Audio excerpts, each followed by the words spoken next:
The clock struck 8, and the usual hum of the corporate office was replaced by a chilling, heavy silence. Amara stared at her phone, her heart racing. A message glowed on the screen. Transfer 5 million ... Or you're finished, she whispered to herself, looking around the empty cubicles. The shadows felt like they were closing in on her secret. Suddenly, a figure emerged from the hallway. It was Kemi. She looked concerned, but her timing was almost too perfect. Amara quickly flipped her phone over, hiding the screen. Kemi approached the desk, her eyes scanning the room with forced empathy. They spoke in low tones about the company's confidential files. Kemi seemed intensely focused on who had the final access codes. Across the hall, Tund was acting strange.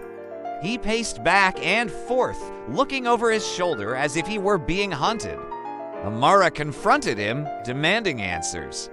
Tund's reaction was explosive, his gestures wild, and his eyes darting toward the exit.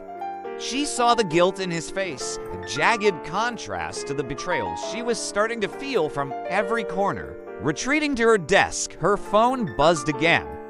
I know it was you who altered the files. The noose was tightening, breathless. She felt the panic rising. Kemi stood right behind her, whispering about Tund's suspicious behavior, planting seeds of doubt.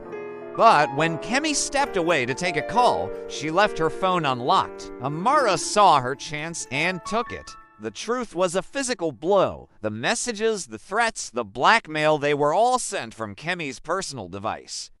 Kemi returned, and the mask of friendship finally shattered. Her eyes turned cold, her posture rigid as she realized she'd been caught. Tund walked in, his spirit broken. He couldn't even meet Amara's eyes. The double betrayal was now fully out in the open.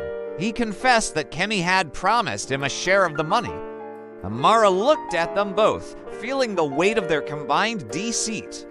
Suddenly, the heavy double doors of the executive suite swung open. Mr. Bayal walked in, his presence demanding instant silence. He didn't look angry, he looked disappointed. He revealed that every message, every threat, was part of a planned loyalty test. Security appeared from the shadows. Kemi's career was over, her greed having led her straight into a trap she built herself. Mr. Bayal turned to Amara and smiled.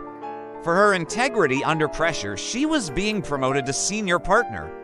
She stood tall, looking out over the city lights.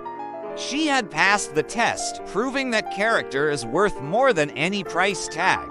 Loyalty is not something that can be forced. It is a choice made in the dark. Loyalty is chosen.